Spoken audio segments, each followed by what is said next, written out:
यह कोई मतिभ्रम नहीं है, इस प्रकार ये संदेह है कि कोई उसे परेशान कर रहा है। फाइल बंद करते हुए डन ने क्लेन की ओर देखा। ब्रेक रूम में अपनी परिवीक्षाधीन निरीक्षक की वर्दी बदले फिर इंस्पेक्टर टोल से मिले जो शूटिंग क्लब में इस मामले के प्रभारी हैं। वह आपको अधिक जानकारी प्रदान करेंगे। परिवीक्षाधीन निरीक्षक की वर्दी, क्लेन ने सहजता से पूछा। डन ने अपना माथा रगड़ा और मुस्कुराया। हमारा आधा वेतन पुलिस विभाग से आता है और परिवीक्षाधीन निरीक्षक का पद केवल रिकॉर्ड में नहीं है। जब आप लियोनार्ड और मुझसे पहली बार मिले थे तो हमने वर्दी भी पहनी हुई थी। यह एक ऐसा लाभ है जो पूरी तरह से प्राप्त होता है आधिकारिक सदस्य पर, जैसा कि सम्राट रोसेले इसे कहेंगे। दुर्भाग्य से मैं इसे कैजुअल पोशाक के रूप में नहीं पहन सकती, अन्यथा जब मेरे कपड़े धोए जा रहे होंगे तो मैं एक और अतिरिक्त पोशाक ले सकूंगा। क्लेन ने अपना बेत उठाया और कप्तान के कार्यालय छोड़ने से पहले अलविदा कहा। वह विश्राम कक्ष की ओर गया और मेज पर एक काली और सफेद चेकदार वर्दी चमड़े के जूते के साथ रखी हुई देखी। वर्दी की ऊपरी टोपी पर पुलिस विभाग का लोगो कढ़ाई किया गया था, 2 पार्की हुई तलवारें और एक मुकुट। कंधे पर एक झिलमिलाता चांदी का सितारा वाला एक काला और सफेद एपॉलिट था। यह परिवीक्षाधीन निरीक्षक की वर्दी है। क्लेन ने वर्दी पर नजर डाली और चांदी के सितारों के नीचे संख्याओं की एक श्रृंखला देखी, 06-254। उन्हें लोन साम्राज्य में पुलिस रैंक संरचना की कुछ समझ थी। वह जानता था कि शीर्ष पर पुलिस बल के मंत्री और मुख्य सचिव थे। उनके अधीन विभिन्न पुलिस विभागों के संबंधित आयुक्त, उपायुक्त, सहायक आयुक्त थे। बीच में जो लोग थे वे अधीक्षक और निरीक्षक थे, जबकि सबसे नीचे के लोग सार्जेंट और कांस्टेबल थे। दरवाजा बंद करने के बाद वर्दी में बदलने से पहले क्लेन ने अपना सूट और टोपी उतार दी। उसने अपना सूट ऊपर लटकाया और कमरे से बाहर चला गया। वह क्लर्क के कार्यालय में गया और रोजन द्वारा लाए गए फुल बॉडी दर्पण का उपयोग करके खुद को देखा। दर्पण में दिख रहे युवक के काले बाल और हल्की भूरी आंखें थीं। उनके शरीर पर वर्दी उन्हें वीरतापूर्ण भावना से भर देती थी। इतना खराब भी नहीं, क्लेन ने आत्ममुग्धतापूर्वक अपनी प्रशंसा की। उन्होंने अपना बेत कार्यालय में छोड़ दिया और ब्लैकथॉर्न सिक्योरिटी कंपनी छोड़ दी। उसकी जेबों के अंदर हथियारों से लेकर उसके पुलिस बैच तक उपकरणों का एक पूरा सेट था। शूटिंग क्लब के हॉल में क्लेन तुरंत इंस्पेक्टर टोल से मिला क्योंकि वह पुलिस की वर्दी में अकेला था। बेशक वहां मैं भी हूं, क्लेन ने सोचा। इंस्पेक्टर टोल की वर्दी के एपॉलेट्स पर 2 चांदी के सितारे थे। उसके कपड़े उसके पेट तक उठे हुए थे और उसकी घनी गोरी मूंछें थी। उसका फ्रेम लंबा था लेकिन प्रभावशाली नहीं था। शायद यह अतीत में थोपा जा रहा था। मोरेटी, क्लेन मोरेटी। इंस्पेक्टर टोले ने क्लेन को देखा और मुस्कुराते हुए उसका स्वागत किया। हेलो इंस्पेक्टर टोले, मुझे विश्वास है कि आपके पास सही व्यक्ति है, क्लेन ने सौहार्दपूर्ण ढंग से उत्तर दिया। फिर अपनी यादों का अनुसरण करते हुए उसने अपना दाहिना हाथ उठाया। सलाम करने से पहले अपनी उंगलियों को सीधा और कसकर रखा।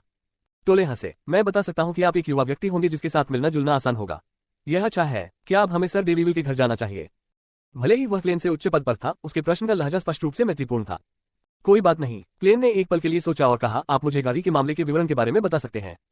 जरूर। टोले ने अपनी घनी गोरी दाढ़ी पर हाथ फेरा और क्लेन को शूटिंग क्लब से बाहर ले गया। वे एक गाड़ी में चढ़ गए जो सड़क के दूसरी ओर रुकी हुई थी। गाड़ी पर 2 पार्की हुई तलवारें और एक मुकुट पुलिस का प्रतीक था और यह एक निजी गाड़ी चालक के साथ आया था। सर डेविविल देवी में विश्वास रखते हैं, इसलिए हमने मामला आपके पास भेज दिया, टोले ने बैठते ही जल्दी से कहा। मुझे पता है, अखबारों और पत्रिकाओं के कवर पर फाइन नाइट एक आम छवि है। क्लेन ने एक दोस्ताना मुस्कान बिखेरी। टोले ने अपने बगल में दस्तावेज डॉकेट उठाया और अंदर की सामग्री को बाहर निकालने से पहले सील हटा दी। जैसे ही उन्होंने उन्हें पलटा, उन्होंने समझाया, भले ही आप इसके बारे में जानते हो, मुझे आपको विस्तृत जानकारी प्रदान करने की आवश्यकता है। सर डेविविल टिंगन सिटी के सबसे अमीर टाइकून में से एक हैं। उन्होंने अपने करियर की शुरुआत सीसा और चीनी मिट्टी की फैक्ट्री से की। अब इसका विस्तार स्टील, कोयला, शिपिंग, बैंकिंग और बॉन्ड तक हो गया है। वह एक महान परोपकारी व्यक्ति भी हैं जिनकी राजा ने प्रशंसा की है। उन्होंने डेविविल चैरिटी फाउंडेशन, डेविविल ट्रस्ट और डेविविल लाइब्रेरी की स्थापना की है। उन्हें 5 साल पहले नाइट की उपाधि भी दी गई थी। यदि वह चुनाव लड़ने के इच्छुक होते, मुझे नहीं लगता कि टिंगन सिटी में कोई भी उनके साथ चुनाव लड़ सकता है। लेकिन बैकलैंड उसका लक्ष्य है, वो संसद सदस्य बनना चाहता है। हमें एक बार संदेह हुआ था कि उत्पीड़न इसी से संबंधित हो सकता है, लेकिन हमें इस तारीख के बारे में कोई सुराग नहीं है। क्लेन ने थोड़ा सिर हिलाया और कहा, हम उस संभावना से इनकार नहीं कर सकते, लेकिन अभी तक उस संदेह की पुष्टि करने के लिए कुछ भी नहीं है। टोले ने इस बिंदु पर ध्यान नहीं दिया। उन्होंने आगे कहा, पिछले महीने की 6 तारीख से सर डेविविल ने हर रात सोते समय त्वचा को सुन्न कर देने वाली दर्दनाक कराहें सुनी हैं, जो किसी मरीज के जीवन के लिए संघर्ष करने के समान है। उन्होंने कई बार आसपास के कमरों की जांच की, लेकिन उन्हें कुछ नहीं मिला, कुछ भी असामान्य। उनके बटलर और नौकरों ने भी पुष्टि की है कि उन्होंने ऐसी आवाजें सुनी हैं, लेकिन यह उनके लिए बस दम है। शुरुआत में सर डेविविल का मानना था कि यह मामला जल्दी से गुजर जाएगा और इस पर ज्यादा ध्यान नहीं दिया। लेकिन कराहना लगातार बढ़ता गया, यहाँ तक कि दिन के दौरान भी कभी कभी होता था। यहाँ तक कि दिल दहला देने वाली चीखें भी शामिल थीं। इससे सर डेविविल की नींद उड़ गई। बार बार उनके पास टिंगन को गांवों में उनके विला में छोड़ने के अलावा कोई विकल्प नहीं था। लेकिन इसका कोई फायदा नहीं हुआ। कराहना और रोना जारी रहा। इसी तरह ये घटना बैकलियन में भी बनी रही, बस यह उतनी गंभीर नहीं थी। उन्होंने अपने आसपास की जांच के लिए सुरक्षा गार्डों को नियुक्त किया, लेकिन उन्हें कोई सुराग नहीं मिला। हमारी प्रारंभिक जांच में भी कुछ नहीं निकला। सर डेविविल, जो 1 महीने से अधिक समय से प्रताड़ित हैं, पतन के कगार पर हैं। वह बार बार मनोचिकित्सकों के पास गए, लेकिन उनकी समस्या का समाधान नहीं हो सका। उन्होंने हमसे कहा कि अगर 1 महीने के भीतर इस समस्या का समाधान नहीं हुआ तो वह टिंगन को छोड़कर बैकलैंड चले जाएंगे। उसका मानना है कि वहां ऐसे लोग होंगे जो उसकी मदद कर सकते हैं। टोले के स्पष्टीकरण को सुनने के बाद क्लेन ने तुरंत विश्लेषण किया और कुछ संभावनाओं के साथ आया। उसने एक बियोडे को नाराज कर दिया और एक अभिशाप से पीड़ित है। नहीं, अगर वह एक से पीड़ित था, श्राप, उसके घर के नौकर और नौकर एक जैसी बातें नहीं सुनेंगे। क्या कोई बियोंडर अपने नौकरों और अंगरक्षकों के बीच अज्ञात उद्देश्यों से छिपा हुआ है? लेकिन समस्या इस बात से उत्पन्न होती है कि पिछले महीने में सर डेविविल से कोई अनुरोध नहीं किया गया है। शायद सर डेविविल गलती से किसी प्रतिशोधी दुष्ट आत्मा के संपर्क में आ गए थे। उस संभावना से इनकार नहीं किया जा सकता। गाड़ी गोल्डन इंडस नगर में प्रवेश कर गई जबकि क्लेन अभी भी गहरे सोच में था। वह सर डेविविल के घर के दरवाजे पर रुका। हरे भरे बगीचे के चारों ओर स्टील की बाड़ लगी हुई थी। खोखले धातु के दरवाजों के किनारे 2 मूर्तियां थीं। एक शानदार फव्वारा था जो संगमरमर की मूर्ति पर पानी बरसा रहा था। एक विशाल 2 मंजिला इमारत, साथ ही 3 गाड़ियों के लिए पर्याप्त चौड़ा रास्ता भी था। यहाँ तक कि नाइट का घर भी केवल 2 मंजिल ऊंचा है। अखबार ने बताया कि बैकलिन 10 मंजिला अपार्टमेंट बनाने का प्रयोग कर रहा है। क्लेन गाड़ी से उतर गया और उसने 3 शेवरॉन धारियों वाले एक सार्जेंट को तेजी से चलते हुए देखा। उसने क्लेन की ओर देखा और सलाम किया। सुप्रभात सर। शुभ प्रभात, क्लेन ने मुस्कुराते हुए सिर हिलाया। टोले मुस्कुराए। ये सार्जेंट गेट है, अगर आपको किसी चीज की जरूरत हो तो आप उसे बता सकते हैं। ये प्रोबेशनरी इंस्पेक्टर मोरेटी है जो पुलिस विभाग का इतिहास और मनोवैज्ञानिक विशेषज्ञ है। टोल ने क्लेन को गेट से परिचित कराया। मैं इस तरह के शीर्षक के लायक नहीं हूँ। क्लेन को थोड़ा शर्मिंदगी महसूस हुई। अभिवादन के बाद गेट ने फव्वारे के पीछे 2 मंजिला इमारत की ओर इशारा किया और कहा, सर डेवी हमारा इंतजार कर रहे हैं। ठीक है, एक दुश्मन के खिलाफ उनका सबसे अच्छा दांव।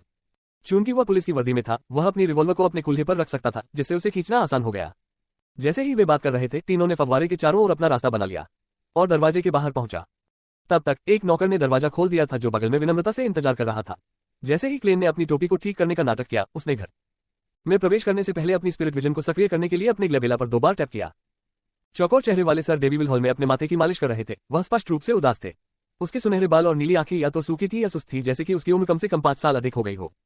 सुप्रभात सर डेविविल। क्लेन, टोल और गेट एक ही समय में झुके।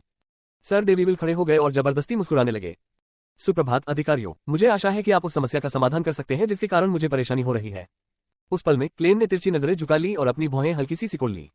अपनी कमजोर आत्माओं के अलावा क्लेन को सर डेविविल के साथ कोई अन्य समस्या नहीं मिली। यह अजीब है, उसने एक पल के लिए सोचा और कहा, सर आपने सबसे पहले किस कमरे में कराहें सुनी थी? मेरा शयन कक्ष। सर डेविविल ने अपना सिर हिलाया। क्या हम देख सकते हैं? क्लेन ने पूछताछ की। क्या आपने इसे कई बार चेक नहीं किया? अधेड़ उम्र के बटलर ने बगल से टोक दिया।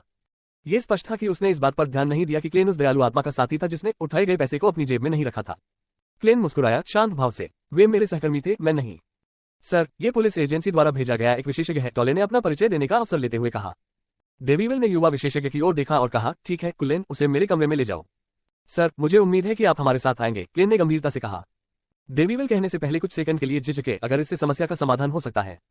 बोलते समय उसने अपना बेद पकड़ लिया। वह बटलर कलन और उसके बगल में कई गार्डों के साथ सीढ़ियों की ओर कमजोर होकर अपना रास्ता बना रहा था, जो जरूरत पड़ने पर उसका समर्थन करने के लिए तैयार थे। क्लेन ने चुपचाप उनके पीछे पीछे चलते हुए आसपास का निरीक्षण किया। 1 कदम, 2 कदम, 3 कदम। वे दूसरी मंजिल पर पहुंचे और मास्टर बेडरूम में प्रवेश किया। जब उसके शरीर पर बाल सिरों पर खड़े हो गए तो क्लेन के पास आसपास का सर्वेक्षण करने का समय नहीं था। यह उनकी आध्यात्मिक अनुभूति का फीडबैक था। सर डेविविल का शयन कक्ष क्लेन के घर के लिविंग रूम और डाइनिंग रूम से बड़ा था। इसे एक बिस्तर, एक रहने की जगह, एक चेंजिंग रूम, एक बाथरूम और एक अध्ययन डेस्क और बुकशेल्फ के लिए जगह में विभाजित किया गया था। साज सज्जा उत्तम थी और विवरण असाधारण थे। लेकिन क्लेन को रोशनी धीमी लग रही थी और तापमान बाहर की तुलना में कई डिग्री अधिक ठंडा था। उसी समय उसे सिसकने और कराहने की आवाजें सुनाई देने लगी, मानो कोई अंतिम संघर्ष कर रहा हो। क्लेन अचेतन स्थिति में था और सब कुछ अचानक सामान्य हो गया। सूरज की रोशनी खिड़की से चमककर पूरे शयन कक्ष में फैल गई। तापमान उचित था, न बहुत अधिक न कम। आसपास के पुलिसकर्मी, अंगरक्षक और बटलर शांत थे। कोई नहीं बोला।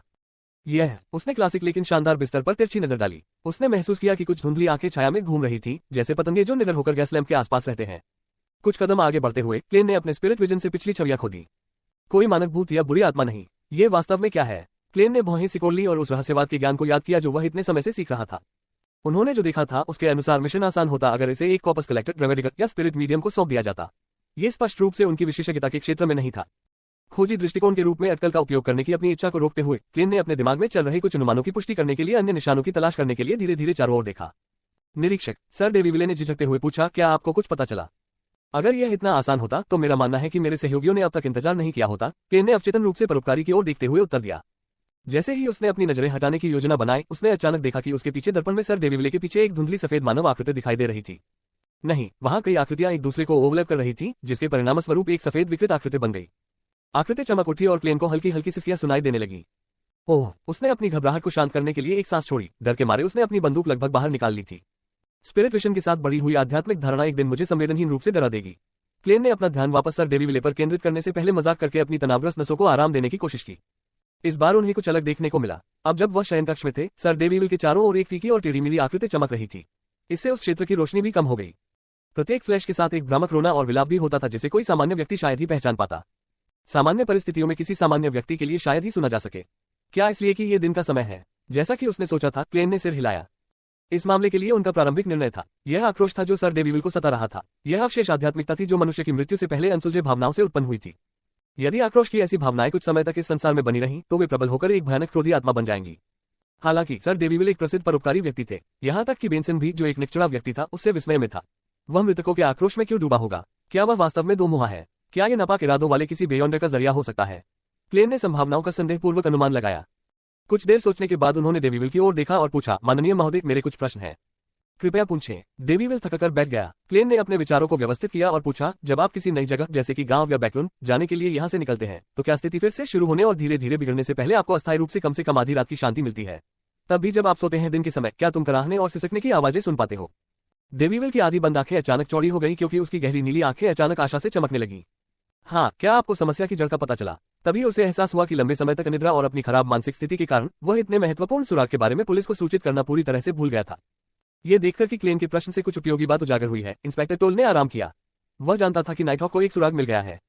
सार्जेंट गेट आश्चर्यचकित भी था और उत्सुक भी। वह मनोवैज्ञानिक विशेषज्ञ क्लेन को करीब से देखने से खुद को नहीं रोक सका। ये क्रमिक उलझाव के लक्षण और संचय की विशेषता से मेल खाता है। प्रतिक्रिया प्राप्त करने के बाद क्लेन ने मूल रूप से कारण की पुष्टि की थी। फिर उसके पास सर डेविविल को बोझ उतारने में मदद करने के दो तरीके थे। एक तो सीधे आदमी के चारों ओर एक वेदी स्थापित करना और अनुष्ठानिक जादू का उपयोग करके मृतकों की नाराजगी को पूरी तरह से दूर करना था। दूसरा विकल्प ये था कि समस्या की जड़ का पता लगाने और उसे वहां से हल करने के लिए अन्य रहस्यवाद उपायों का उपयोग किया जाए। आम लोगों को अपनी सर्वोत्तम क्षमताओं के अनुसार बियॉन्डर शक्तियों को सीखने से रोकने के नियम को ध्यान में रखते हुए क्लेन ने पहले दूसरे तरीके का प्रयास करने की योजना बनाई। असफल होने पर ही वह देवी से प्रार्थना करेगा। सर, आपकी यह एक मनोवैज्ञानिक बीमारी है, एक मानसिक समस्या है, उसने डेविविल की ओर देखते हुए पूरी गंभीरता के साथ बकवास कहा। सर डेविविल ने अपनी भौहें सिकोड़ ली और जवाब में पूछा, क्या आप मुझे बता रहे हैं कि मैं एक मानसिक रोगी हूँ, कि मुझे किसी शरण में जाने की आवश्यकता है? नहीं, इतना गंभीर कुछ भी नहीं। दरअसल ज्यादातर लोगों को किसी न किसी हद तक मनोवैज्ञानिक समस्याएं होती हैं। क्लेन ने लापरवाही से उसे सांत्वना दी। कृपया मुझे फिर से अपना परिचय देने की अनुमति दें। मैं आवा काउंटी पुलिस से एक मनोवैज्ञानिक विशेषज्ञ हूँ। मनोवैज्ञानिक विशेषज्ञ? डेविविल और उसके बटलर ने इंस्पेक्टर टोले की ओर देखा, जिनसे वे परिचित थे। टोले ने गंभीरता से सिर हिलाया और पुष्टि की कि यह सच है। ठीक है, मेरे इलाज के लिए तुम्हें मुझसे क्या चाहिए? इसके अलावा मुझे समझ में नहीं आता कि मेरे बटलर, मेरे अंगरक्षक और मेरे नौकर भी सिसकने और कराहने की आवाज क्यों सुनेंगे। डेविविल ने दोनों हाथों से अपनी छड़ी पकड़ रखी थी। भ्रमित लग रहा है। क्लेन ने पेशेवर तरीके से उत्तर दिया, इसका समाधान हो जाने के बाद मैं आपको इसे समझाऊंगा। कृपया अपने बटलर, अपने नौकरों और अपने अंगरक्षकों को जाने के लिए कहें। इंस्पेक्टर टोल, सार्जेंट गेट, कृपया भी चले जाएं। मुझे प्रारंभिक उपचार शुरू करने के लिए एक शांत वातावरण की आवश्यकता है। जादू के साथ एक उपचार, इंस्पेक्टर टोल ने अपने दिल में जोड़ा और सर डेविविल की ओर सिर हिलाया। डेविविल ये कहने से पहले 10 सेकंड से अधिक समय तक चुप रहे। क्लेन, उन्हें दूसरी मंजिल पर लिविंग रूम में ले जाओ। जी श्रीमान। चूंकि अनुरोध एक पुलिस अधिकारी, एक परिवीक्षाधीन निरीक्षक और एक मनोवैज्ञानिक विशेषज्ञ द्वारा किया गया था, इसलिए बटलर कलन ने कोई जवाब नहीं दिया। उन्हें एक के बाद एक कमरे से निकलते हुए देखने और उनके पीछे का दरवाजा बंद करने के बाद क्लेन ने डेविविल की ओर देखा, जिसके गहरे सुनहरे बाल और नीली आंखें थीं, और कहा, सर कृपया अपने बिस्तर पर लेट जाएं। आराम करें और सोने की कोशिश करें। उद्धरण चिन्ह ... ठीक है। डेविविल ने बिस्तर के किनारे पर धीरे धीरे चलने से पहले अपना कोट और टोपी कपड़े की रैक पर लटका दी और फिर लेट गया। क्लेन ने सारे पर्दे हटा दिए, जिससे कमरा अंधेरा हो गया। उसने अपना पेंडेंट उतार दिया और किसी भी खतरे का पता लगाने के लिए तुरंत स्पिरिट पेंडुलम का उपयोग किया। फिर वह बिस्तर के अंत के पास रॉकिंग कुर्सी पर बैठ गया, अपने दिमाग में एक गोलाकार रोशनी का पता लगाया और कॉगिटेशन में प्रवेश किया। उन्होंने आध्यात्मिकता की दुनिया को अपनी आंखों के सामने फैलने दिया। फिर वह कुर्सी के पीछे झुक गया और गहरी नींद में सो गया, जिससे उसके एस्ट्रल प्रोजेक्शन को बाहरी दुनिया के साथ संपर्क बनाने की अनुमति मिल गई। वह स्वयं को आध्यात्मिक वातावरण में रहने देने के लिए, जैसे वह सपना देख रहा था, स्वप्न भविष्यवाणी की तकनीक का उपयोग कर रहा था, ताकि सर डेविविल को परेशान करने वाली प्रत्येक नाराजगी के साथ संवाद किया जा सके। केवल संचार ही उसे उत्तर दे सकेगा और समस्या का समाधान कर सकेगा। वाह वाह वाह! क्लेन के कान में एक उदास सिसकियां गूंज उठी और उसने देखा कि सफेद पारभासी आकृतियां उसके चारों ओर तैर रही थीं। एक दर्दनाक कराह तब गूंज उठी जब क्लेन, जिसने मुश्किल से अपनी मानसिक प्रक्रियाओं को पुनः प्राप्त किया था, ने अपना दाहिना हाथ बढ़ाया और उनमें से एक को छुआ। अचानक आकृतियां उस पर ऐसे टूट पड़ी जैसे पतंगे आग की ओर दौड़ रहे हों। क्लेन की आंखों के सामने की छवि अचानक धुंधली हो गई और उसका मस्तिष्क दो भागों में बटा हुआ प्रतीत हुआ। उसका आधा दिमाग शांति से देख रहा था, जबकि आधा दिमाग दर्पण देख रहा था। मिनट में एक युवा लड़की थी जो मजदूरों की पोशाक पहने हुए थी। जब वह धूल से सनी फैक्ट्री में चल रही थी तो वह मजबूत और फिट दिख रही थी, जबकि उसका सिर दर्द से धड़क रहा था। उसकी आंखें कभी कभी धुंधली हो जाती थीं और उसका शरीर दिन पर दिन पतला होता जाता था। उसे ऐसा लग रहा था कि कोई उसे चार्लोट कह रहा है, और आवाज से पता चल रहा था कि उसे हिस्टेरिकल बीमारी है। हिस्टेरिकल बीमारी। उसने दर्पण की ओर देखा और देखा कि उसके मसूड़ों पर एक हल्की नीली रेखा थी। ... दर्पण का दृश्य बदल गया और क्लेन ने मैरी नामक एक और लड़की को देखा। वह भी युवा और जीवंत सीसा कारखाने में चली गई। अचानक उसका आधा चेहरा हिलने लगा, उसके बाद उसका हाथ और पैर भी उसी तरफ मुड़ गया। तुम्हें मिर्गी की बीमारी है, उसने किसी को कुछ कहते हुए सुना, जबकि उसका पूरा शरीर ऐठ रहा था। जैसे जैसे वह हिली और गिरी, तीव्रता बढ़ती गई और अंततः वह बेहोश हो गई। ... एक और लड़की थी और वह उदास थी। वह सड़क पर इतनी अचंभित होकर घूम रही थी कि उसे बोलने में दिक्कत हो रही थी। उसे बहुत तेज सिर दर्द था और उसके मसूड़ों पर एक नीली रेखा थी। वह समय समय पर ऐंठने भी लगती थी। वह एक डॉक्टर से मिली और डॉक्टर ने कहा, लाफाइट, ये सीसा विषाक्तता का परिणाम है। डॉक्टर ने दया की दृष्टि से उसकी ओर देखा और देखा कि वह फिर से ऐंठन महसूस कर रही है। वह लगातार हिलती रही और डॉक्टर ने देखा कि उसकी आंखों की सारी रोशनी खत्म हो गई थी। क्लेन के सामने कई छवियां आईं और वह उनमें डूबा रहा और शांति से देखता रहा। अचानक उन्हें लड़कियों की दुर्दशा समझ में आई। एक महिला कर्मचारी सफेद शीशे के लंबे समय तक संपर्क में रही थी। वे सभी लंबे समय तक धूल और पाउडर के संपर्क में रहने के कारण सीसा विषाक्तता से मर गए थे। सर डेविविले के नाम पर एक सीसा कारखाना और 2 चीनी मिट्टी के कारखाने भी थे। उन सभी ने तुलनात्मक रूप से सस्ती महिला श्रमिकों को काम पर रखा। क्लेन ने वह सब चुपचाप देखा और महसूस किया कि कुछ ऐसा था जो अभी भी स्पष्ट नहीं हुआ था। ऐसी मौत की नाराजगी महत्वहीन थी। एकत्रित होने पर भी वे वास्तविकता को प्रभावित नहीं कर सके या डेविविल पर कोई प्रभाव नहीं डाल सके। जब तक कोई अधिक शक्तिशाली और जिद्दी आक्रोश न हो जिसने उन सभी को एकजुट कर दिया हो। तभी उसने एक और लड़की को देखा। लड़की की उम्र 18 साल से ज्यादा नहीं थी, लेकिन वह फैक्ट्री में चीनी मिट्टी के बर्तन चमका रही थी। हेले, आप हाल ही में कैसे हैं? क्या आपको अभी भी सिरदर्द है? यदि यह बहुत गंभीर हो जाता है तो मुझे सूचित करना याद रखें। सर डेविविले ने एक नियम लागू किया है कि गंभीर सिरदर्द वाले लोग शीशे के संपर्क में नहीं रह सकते हैं और उन्हें फैक्ट्री छोड़नी होगी, एक बुजुर्ग महिला ने चिंता से पूछा। हेले ने अपना माथा छुआ और मुस्कुराते हुए उत्तर दिया, बस थोड़ा सा, मैं ठीक हूँ। बुजुर्ग महिला ने आग्रह करते हुए कहा, अगर यह और भी बदतर हो जाए तो मुझे कल बताना। हेले सहमत हुए। जब वह घर लौटी तो समय समय पर अपने माथे की मालिश करती रही। उसने देखा कि उसके माता पिता और भाई लौट आए हैं, लेकिन उनके चेहरे निराश दिख रहे थे। तुम्हारे पिता और भाइयों ने अपनी नौकरी खो दी, उसकी मां ने अपने आंसू पोंछते हुए कहा। उसके पिता और भाई ने अपना सिर नीचे झुका लिया और बुदबुदाया, हम बंदरगाह पर कुछ काम पाने की कोशिश करेंगे, लेकिन हमारे पास परसों के लिए रोटी के पैसे भी नहीं हैं। शायद हमें लो स्ट्रीट जाना होगा। हेले की मां ने लाल आंखों से उसकी ओर देखा। तुम्हें अपना वेतन कब मिल रहा है? ये 10 सोली है, ठीक है। हेले ने फिर से अपने माथे की मालिश की। हाँ, शनिवार। उसने और कुछ नहीं कहा और हमेशा की तरह चुप रही। वह अगले दिन फैक्ट्री लौट आए और अपने पर्यवेक्षक को बताया कि उसका सिरदर्द ठीक हो गया है और वह ठीक महसूस कर रही है। वह मुस्कुराए और रोजाना काम पर जाने के लिए 5 किलोमीटर पैदल चलती थी। वह बार बार अपने सिर की मालिश करने लगी। तुम्हें दूसरी नौकरी नहीं मिली? काले ब्रेड के साथ उबल रहे सूप को देखते हुए हेले अपने पिता और भाई से पूछने से खुद को नहीं रोक सकी। उसके पिता ने हताशा में कहा, अर्थव्यवस्था मंदी के दौर में है, कई जगहों पर छटनी हो रही है, यहाँ तक कि बंदरगाह पर भी छिटपुट नौकरियां हैं। मुझे सप्ताह में केवल 3 सोली और 7 पेंस ही मिल पाते हैं। हेले ने आह भरी और अपनी सामान्य चुप्पी में डूब गई। हालांकि उसने अपना बायां हाथ छिपा लिया जो अचानक हिल रहा था। दूसरे दिन वह फिर काम पर चल पड़ी। सूरज तेज चमक रहा था और सड़क पर पैदल यात्रियों की भीड़ बढ़ती जा रही थी। अचानक वह पूरे शरीर में ऐंठन शुरू कर दी। वह सड़क के किनारे गिर गई और उसके मुंह से झाग निकलने लगा। उसने आकाश की ओर देखा और उसकी दृष्टि धुंधली हो गई। उसने लोगों को पास से गुजरते और दूसरों को करीब आते देखा। उसने डेविविले परिवार के प्रतीक चिन्ह वाली एक गाड़ी को गुजरते हुए देखा, जिसमें एक सफेद कबूतर अपने पंख फैलाए हुए था, मानो उड़ान भरने के लिए तैयार हो। उसने अपना मुंह खोलने की बहुत कोशिश की, लेकिन उसकी आवाज नहीं निकल सकी। इसलिए वह हमेशा की तरह शांत होकर कुछ नहीं बोली। लेकिन इस बार अंतर यह था कि वह मर चुकी थी। इन लड़कियों को मूल प्रेरणा जैक लंदन की द पीपल ऑफ द एबिस्ट से मिली। दृश्य विकृत होने लगे, भ्रामक होने लगे और धूमिल होने लगे। क्लेन के स्वप्न जैसी स्थिति छोड़ने के बाद उसकी दृष्टि कमरे के अंधेरे में ढल गई। वह जानता था कि 1 पाउंड और 10 सोली के साथ, जो एक सप्ताह में 30 सोली थी, बेंसन के लिए एक औसत परिवार के मानकों के अनुसार परिवार का समर्थन करना आसान नहीं था। उन्होंने सोचा था कि अधिकांश श्रमिक प्रति सप्ताह 20 सोल कमाते हैं। उन्होंने एक बार मेलिसा को यह टिप्पणी करते हुए सुना था कि आयरन क्रॉस स्ट्रीट की लोअर स्ट्रीट में 5-7 या यहाँ तक कि 10 परिवार एक ही कमरे में रहते थे। उन्होंने बेंसन से यह भी सीखा कि दक्षिणी महाद्वीप की स्थिति के परिणामस्वरूप राज्य की अर्थव्यवस्था पिछले कुछ महीनों से मंदी में थी। वह जानता था कि रहने खाने की व्यवस्था के साथ एक नौकरानी सप्ताह में 3 सोली और 6 पेंस से लेकर 6 सोली तक कमा सकती है। क्लेन ने अपना हाथ बढ़ाया और अपने ग्लेबेला पर चुटकी ली। वह काफी देर तक चुप रहे, जब तक कि सर डेविविले ने नहीं पूछा, अधिकारी, क्या आप कुछ नहीं कहेंगे? मैं जिन मनोचिकित्सकों के पास गया वे हमेशा मुझसे बात करते थे और ऐसी स्थिति में प्रश्न पूछते थे। हालांकि मुझे ये कहना होगा, मुझे शांति महसूस होती है। मैं लगभग सो गया था। मैंने अभी तक कोई कराह या चीख नहीं सुनी है। आपने ऐसा कैसे किया? क्लेन रॉकिंग चेयर पर पीछे झुक गया। उत्तर देने के बजाय उसने सौम्य स्वर में पूछा, सर, क्या आप सीसा विषाक्तता के बारे में जानते हैं? क्या आप सीसा के खतरों के बारे में जानते हैं? डेविविल कुछ सेकंड के लिए चुप हो गया। मैं पहले इसके बारे में नहीं जानता था, लेकिन अब जानता हूँ। क्या आप मुझे बता रहे हैं कि मेरी मनोवैज्ञानिक बीमारी मेरे अपराधबोध से उपजी है? महिला सीसा और चीनी मिट्टी के कारखाने के श्रमिकों के प्रति मेरा अपराधबोध। क्लेन के उत्तर की प्रतीक्षा किए बिना वह हमेशा की तरह बातचीत के दौरान अपनी शक्ति की स्थिति में जारी रहा। हाँ, मुझे अतीत में इसके बारे में दोषी महसूस हुआ था, लेकिन मैंने उन्हें मुआवजा दिया था। मेरे सीसा और चीनी मिट्टी के कारखानों में श्रमिक उसी उद्योग में अन्य श्रमिकों की तुलना में कम नहीं कमाते हैं। बैकलैंड में सीसा और चीनी मिट्टी के श्रमिकों को कोई भुगतान नहीं किया जाता है, सप्ताह में 8 से अधिक सोल, लेकिन मैं उन्हें 10, कभी कभी इससे भी अधिक भुगतान करता हूँ। बहुत से लोग रैंक तोड़ने के लिए मेरी आलोचना करते हैं क्योंकि इससे उनके लिए श्रमिकों की भर्ती करना कठिन हो जाता है। यदि अनाज अधिनियम न होता जिसने कई किसानों को दिवालिया बना दिया, उन्हें शहरों में भेज दिया, तो उन्हें मेरी तरह ही अपनी मजदूरी बढ़ानी पड़ी होती। इसके अलावा मैंने कारखानों के पर्यवेक्षकों को यह सुनिश्चित करने के लिए भी सूचित किया है कि जिन लोगों को बार बार सिरदर्द होता है और धुंधली दृष्टि होती है, उन्हें उस क्षेत्र को छोड़ देना चाहिए जहां वे शीशे के संपर्क में हैं। यदि उनकी बीमारी वास्तव में गंभीर है तो वे मदद भी मांग सकते हैं मेरे चैरिटी फाउंडेशन में। मुझे लगता है कि मैंने काफी कुछ किया है। क्लेन ने अपनी आवाज में भावनाओं की लहर के बिना कहा, सर, कभी कभी आप कल्पना नहीं कर सकते कि एक गरीब व्यक्ति के लिए वेतन कितना महत्वपूर्ण है। बस 1 या 2 सप्ताह के लिए काम छूटने से उनके परिवार को एक अपूरणीय क्षति हो सकती है। एक नुकसान, इससे बहुत दुख होगा। वह कहने से पहले रुके, मुझे उत्सुकता है, आप जैसा दयालु व्यक्ति आपके कारखानों में ऐसे उपकरण क्यों नहीं स्थापित करेगा जो धूल और सीसा विषाक्तता से बचा सके। डेविविल ने छत की ओर देखा और उदास होकर हंसा। इससे मेरी लागत इतनी अधिक हो जाएगी कि मैं वहन नहीं कर पाऊंगा। मैं अब अन्य सीसा और चीनी मिट्टी की कंपनियों के साथ प्रतिस्पर्धा नहीं कर पाऊंगा। मैं अब अपने व्यवसाय के इन क्षेत्रों में अपने मुनाफे पर ज्यादा ध्यान नहीं देता हूँ।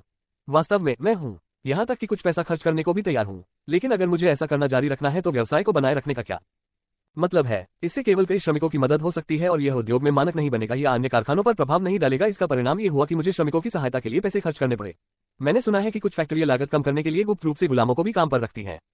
क्लेन ने अपने हाथ पार किए और एक पल की चुप्पी के बाद कहा, सर, आपकी मनोवैज्ञानिक बीमारी की जड़ अपराध बोध के बढ़ने से आती है, बावजूद इसके कि आप मानते हैं कि अपराध बोध खत्म हो गया है और समय के साथ गायब हो गया। सामान्य परिस्थितियों में इसका कोई दृश्यमान प्रभाव नहीं होगा, लेकिन कुछ ऐसा था जिसने आपको उत्तेजित किया और एक ही बार में सभी समस्याओं को जन्म दे दिया। कुछ ऐसा था जिसने मुझे प्रेरित किया। मुझे ऐसी किसी बात की जानकारी नहीं है, डेविविले ने हैरान होकर लेकिन दृढ़ विश्वास के साथ कहा। क्लेन ने कुर्सी को धीरे से हिलने दिया और उसने सौम्य स्वर में समझाया, आप अभी कुछ मिनटों के लिए सो गए थे और आपने मुझे बताया कुछ सम्मोहन। डेविविले ने अनुमान लगाया जैसा कि वह आमतौर पर करता था। क्लेन ने सीधा जवाब नहीं दिया और इसके बजाय कहा, आपने एक बार एक लड़की को काम पर जाते समय मरते हुए देखा था जब आप अपनी गाड़ी में थे। उनकी मौत सीसा विषाक्तता के कारण हुई थी। वह आपके उन श्रमिकों में से एक थी जो जीवित रहते हुए चीनी मिट्टी के बर्तनों को चमकाती थी। डेविविल ने अपनी कनपटी पर हाथ फेरा, कुछ संदेहपूर्ण ढंग से कहने से पहले अवाक रह गए। मुझे लगता है कि ऐसा एक बार हुआ था, लेकिन मुझे ये स्पष्ट रूप से याद नहीं है। वह लंबे समय तक बोले अनिद्रा के कारण उसकी मानसिक स्थिति खराब हो गई थी। उसे ऐसा दृश्य देखकर हल्की सी याद आ रही थी। उसने एक पल के लिए सोचा, लेकिन इसके बजाय उसने पूछा, उस कार्यकर्ता का नाम क्या था? अच्छा, मेरा मतलब यह था कि मुझे अपनी मनोवैज्ञानिक बीमारी को ठीक करने के लिए क्या करना चाहिए। क्लेन ने तुरंत उत्तर दिया, दो बातें। सबसे पहले, सड़क के किनारे मरने वाले श्रमिक का नाम हेले वॉकर था। आपने मुझे यही बताया था। वह सबसे प्रत्यक्ष ट्रिगर थी, इसलिए आपको उसके माता पिता को ढूंढना होगा और उन्हें अधिक मुआवजा देना होगा। दूसरा, समाचार पत्रों और पत्रिकाओं में सीसे के खतरों के बारे में जानकारी फैलाएं। अपने चैरिटी फाउंडेशन को नुकसान से पीड़ित अधिक श्रमिकों की मदद करने की अनुमति दें। यदि आप संसद सदस्य बनने में सफल होते हैं तो इस क्षेत्र में कानून बनाने पर जोर दें। डेविविल धीरे से उठ बैठा और आत्मग्लानिपूर्ण ढंग से हंसा।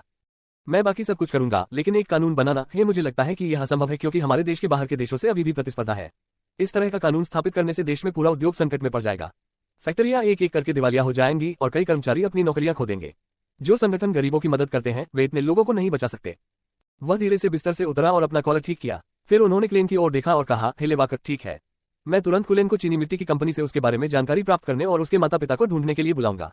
अधिकारी, कृपया मेरे साथ प्रतीक्षा करें और लगातार मेरी मानसिक स्थिति का मूल्यांकन करें। ठीक है। क्लेन धीरे से खड़ा हुआ और अपनी काली सफेद चेकदार पुलिस वर्दी को चिकना किया। सुबह 11 बजे डेविविले के लिविंग रूम में क्लेन चुपचाप सोफे पर बैठ गया और उसने बटलर कुलेन द्वारा घर में प्रवेश कर रहे पुरुष और महिला को देखा। दोनों मेहमानों की त्वचा खराब थी, चेहरे पर झुर्रियां पहले से ही छिपी हुई थीं। पुरुष को थोड़ा कुबड़ था जबकि महिला की पलक के नीचे एक तिल था। वे लगभग वैसे ही दिखते थे जैसे क्लेन ने हेले के माध्यम से देखा था, बस बूढ़े और अधिक सुस्त।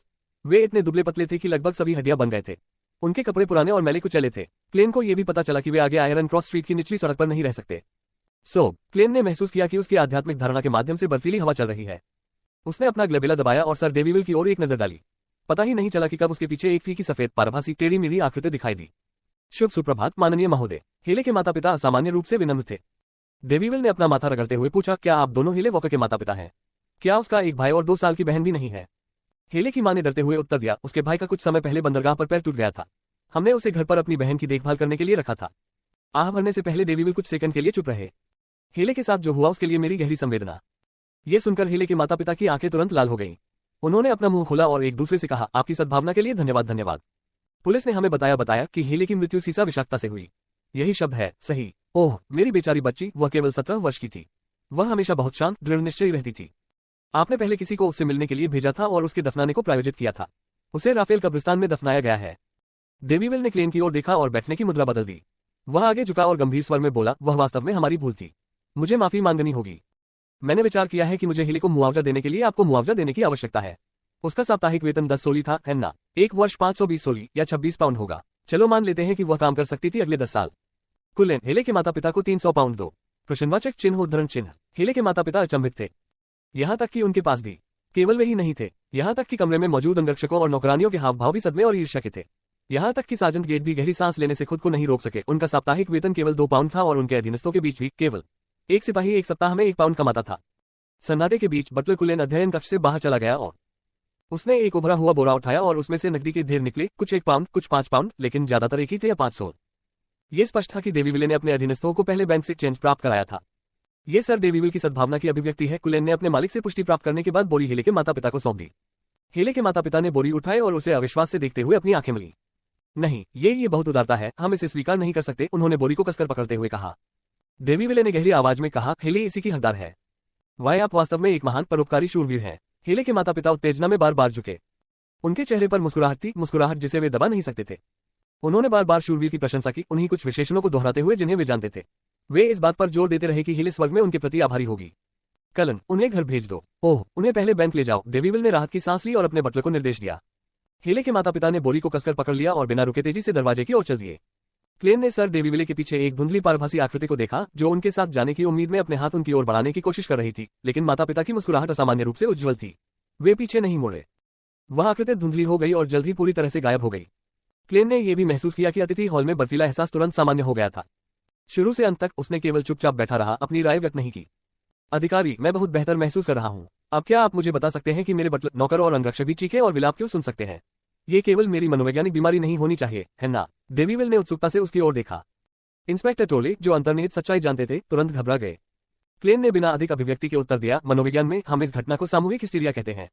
सामूहिक उन्माद। सर डेवीविले, जो हाल ही में कई मनोचिकित्सकों से मिले थे, ने क्लेन द्वारा कहे गए शब्द पर विचार किया।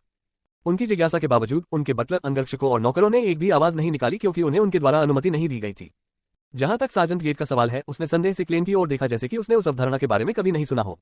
क्लेन ने अपनी उंगलियों से आर्मरेस्ट को थपथपाने की अपनी आदत को नियंत्रित किया और शांति से समझाया, मनुष्यों को उनके संवेदी अनुभव द्वारा आसानी से मूर्ख बनाया जा सकता है। मास हिस्टीरिया एक प्रकार की मनोवैज्ञानिक बीमारी है, जो व्यक्तियों के एक समूह के बीच तनावग्रस्त नसों और अन्य कारकों का परिणाम है। वे एक दूसरे को प्रभावित करते हैं। उन्होंने जो शब्दजाल उगला, उससे सर डेवीविले, सार्जेंट गेट और बाकी लोग भ्रमित हो गए, जिससे वे अवचेतन रूप से उस पर विश्वास करने लगे। मैं इसका एक सरल उदाहरण देता हूं। यह उन मामलों में से एक था जिनसे मैंने पहले निपटा था। एक व्यक्ति ने रात्रिभोज का आयोजन किया और 35 मेहमानों को आमंत्रित किया। बीच में उसे अचानक घृणा महसूस हुई और उल्टी हुई। उसके बाद उसे गंभीर दस्त भी हो गए। कुछ समय बाद उन्हें विश्वास होने लगा कि उन्हें भोजन विषाक्तता हो गई है। उन्होंने अस्पताल जाते समय अन्य मेहमानों के साथ अपनी अटकलें साझा की। अगले 2 घंटों में 30 से अधिक मेहमानों को दस्त हो गए। 35 मेहमान, जिनमें से 26 को मतली का अनुभव हुआ। उन्होंने अस्पताल के पूरे आपातकालीन कक्ष में पानी भर दिया। डॉक्टरों ने एक विस्तृत जांच की और क्रॉस चेक किए, और उन्होंने निष्कर्ष निकाला कि पहले आदमी को फूड पॉइजनिंग नहीं हुई थी। इसके बजाय यह मौसम में बदलाव और ठंडी शराब के कारण पेट में सूजन का परिणाम था।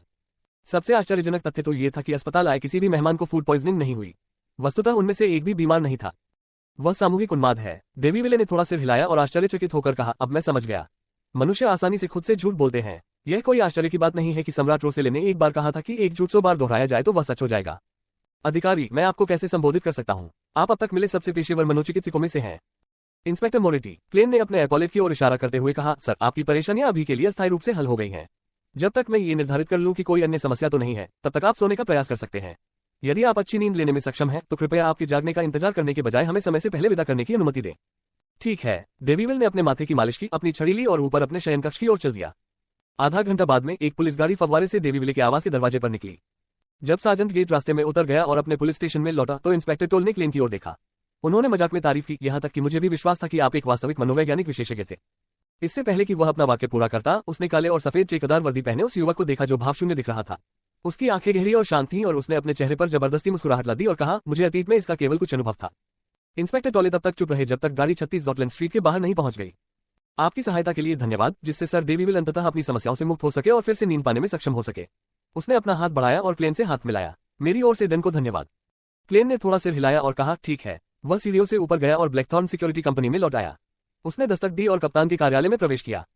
हो गया। डन अपने दोपहर के भोजन का इंतजार कर रहा था। हो गया। क्लेन ने उसके माथे की मालिश की और अपना उत्तर संक्षिप्त और सरल रखा। समस्या की जड़ सर डेवीविल के अधीन सीसा और चीनी मिट्टी के कारखाने से उत्पन्न हुई। जिस क्षण से उनकी स्थापना हुई थी, तब से लेकर आज तक सीसा विषाक्तता के कारण बहुत सी मौतें हुई हैं, और हर दुर्घटना ने सर डेवीविल को कुछ नाराजगी भरी आध्यात्मिकता के साथ छोड़ दिया। आमतौर पर कहें तो इससे कोई बड़ी समस्या नहीं होगी। इससे ज्यादा से ज्यादा बुरे सपने आ सकते हैं। डन ने अपने प्रचुर अनुभव के साथ ऐसे ही मामलों का अनुभव किया था। क्लेन ने थोड़ा सिर हिलाया और कहा, हाँ, आमतौर पर ऐसा ही होता है। लेकिन दुर्भाग्य से सर डेवीविले को एक महिला कर्मचारी का सामना करना पड़ा, जो सड़कों पर सीसा विषाक्तता से मर गई थी। वह सड़क के किनारे गिर गई और डेवीविल की एक झलक पाने के लिए रुकी।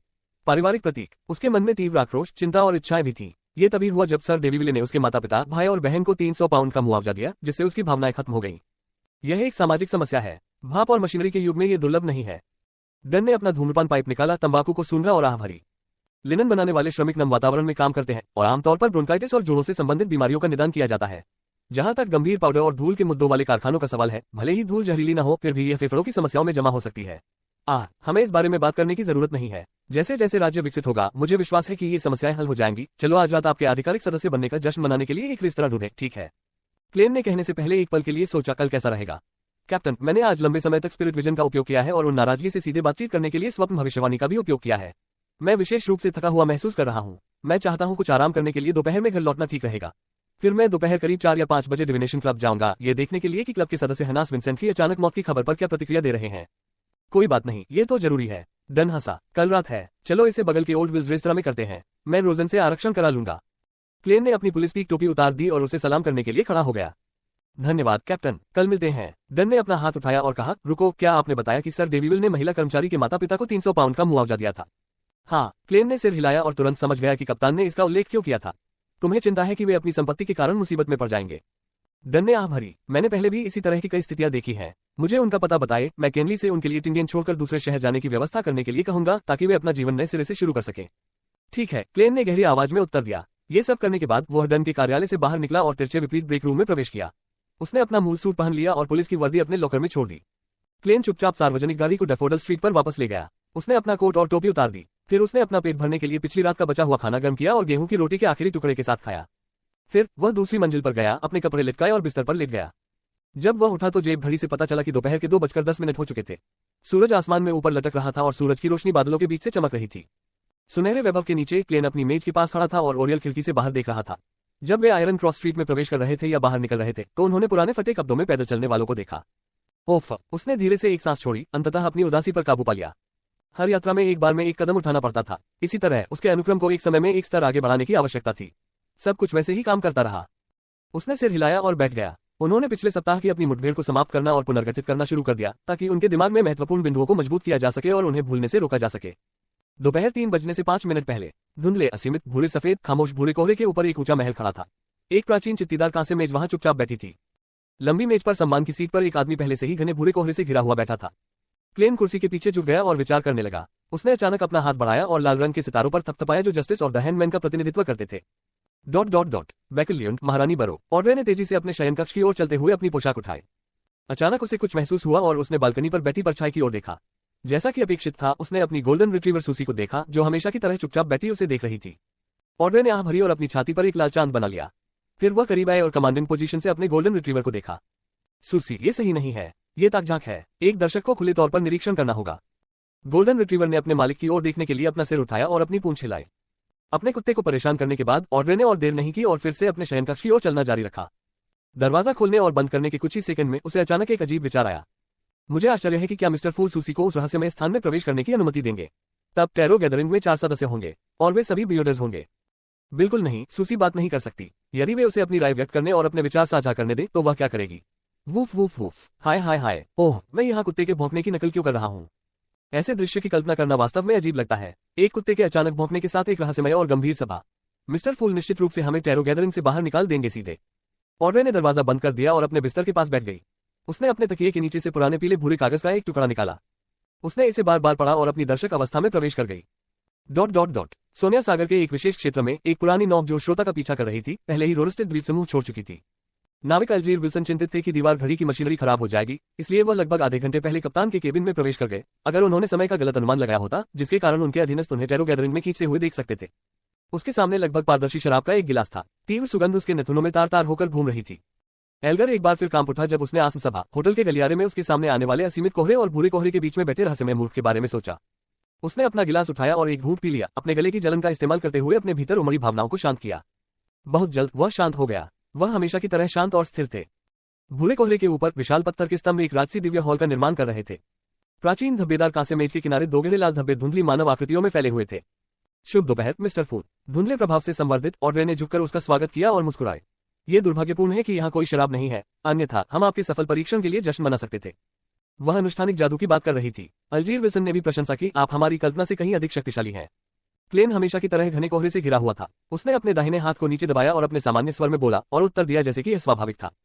बहुत बढ़िया, इसका मतलब है कि हम उत्कृष्टता के पथ पर हैं। यदि आपके पास कोई ऐसा मामला है जिसके कारण आप सोमवार को सभा में भाग लेने में असमर्थ हैं तो अनुष्ठान करें और मुझे सूचित करें। आपको बस पंक्ति को बदलना है। मंत्र, मैं एक अच्छे सपने के लिए प्रार्थना करता हूँ, कारण के साथ। ठीक है, ऑड्रे तुरंत सहमत हो गई। मिस्टर फूल, मुझे सम्राट रोसेले की डायरी का एक और पृष्ठ मिला। मुझे विश्वास है कि मुझ पर अभी भी आपका एक पृष्ठ बकाया है। मैं इस सप्ताह जमीन से दूर था और मुझे कोई नया पृष्ठ नहीं मिला। एल्गर ने अपना दाहिना हाथ अपनी छाती के पास रखा और माफी मांगते हुए झुक गया। कोई बात नहीं, मुझे उम्मीद थी कि मेरे अनुरोध में काफी समय लगेगा। क्लेन अपनी कुर्सी पर पीछे झुक गया और अपनी तर्जनी से आर्मरेस्ट को थपथपाया। उन्होंने मिस जस्टिस की ओर देखा और कहा, अब आप डायरी की सामग्री को व्यक्त कर सकते हैं। ऑड्रे थोड़ा झुकी और बोली, जैसी आपकी इच्छा। अचानक उसके सामने एक कलम आ गई। उसने उन प्रतीकों को याद किया जिन्हें उसने याद किया था और उन्हें लिपिबद्ध करने की पूरी कोशिश की। कुछ ही सेकंड में उसने देखा कि बकरी की खाल पहले से ही सामग्री से भरी हुई थी। अजीब प्रतीकों ने बड़े करीने से पूरे पृष्ठ को ढक दिया। सामग्री की जांच करने के बाद उसने फाउंटेन पेन नीचे रखा और कहा, ये हो गया। क्लेन ने अपना हाथ उठाया और बकरी की खाल का चर्मपत्र उसकी हथेली में दिखाई दिया। वह अपनी दृष्टि नीचे करके भावशून्य होकर पढ़ने लगा। 9 जुलाई। मुझे अचानक एक दिलचस्प सवाल याद आया। चूंकि अनुक्रम पथों को दिव्यताओं का आशीर्वाद या दिव्यताओं का मार्ग भी कहा जाता है, तो पत्थर की स्लेट जो पूरे 22 अनुक्रम पथों को रिकॉर्ड करती है, वह क्यों होगी इसे ईशनिंदा स्लेट कहा जाता है। ये कितना दिलचस्प शब्द है। ईशनिंदा करने वाला कौन है और ईशनिंदा स्लेट किसने बनाई? वह व्यक्ति सभी अनुक्रम पथों को कैसे पकड़ सकता है? पत्थर पर और क्या जानकारी थी? मैं वास्तव में ये देखना चाहता हूँ। 12 जुलाई। मुझे आज एक और तथ्य का एहसास हुआ। सीलबंद कलाकृतियां चर्च की समग्र ताकत का एक महत्वपूर्ण घटक है, भले ही कुछ सीलबंद वस्तुएं बहुत खतरनाक हैं। 7 चर्चों में से शिल्प कौशल के देवता का प्रभाव सबसे कम है, सीलबंद कलाकृतियों की संख्या जो अपेक्षाकृत कम खतरनाक भी है। क्या मैं बिना भविष्य के किसी संगठन में शामिल हो गया हूँ? नहीं, मुझे इस तरह से सोचना चाहिए कि केवल कागज का एक कोरा टुकड़ा ही एक अच्छी पेंटिंग बना सकता है, मेरे लिए अपनी क्षमताओं को प्रदर्शित करने का स्थान। 14 जुलाई। मैंने उस रहस्यमय श्री ज़रातुल को फिर से देखा। मैंने कभी नहीं सोचा था कि वह एक प्राचीन संगठन गुप्त आदेश का नेता होगा। जब क्लेन ने इसे पढ़ा तो उसके शिष्य संकुचित हो गए। उसने लगभग एक अप्राकृतिक अभिव्यक्ति प्रकट की। ज़रातुल परिवार का गुप्त आदेश के साथ केवल एक निश्चित संबंध था, church of the Evernight goddess. लेकिन अब उसे सम्राट रोसेले से पता चला कि रहस्यमय श्री ज़रातुल गुप्त आदेश का नेता बनने के लिए दृढ़ था। यह एक निर्विवाद तथ्य है कि गुप्त आदेश दृष्टा है अनुक्रम मार्ग। जब क्लेन डायरी पढ़ रहा था, ऑड्रे ने उसकी ओर देखा और आदतन उसे देखना शुरू कर दिया। हालांकि उसकी दृष्टि का क्षेत्र घने कोहरे के कारण पूरी तरह से अस्पष्ट हो गया था। ऑड्रे वापस होश में आए और उसे घुमाया, दूसरे मायावी गहरे लाल तारे को देखने के लिए पागलों की तरह से हिलाया।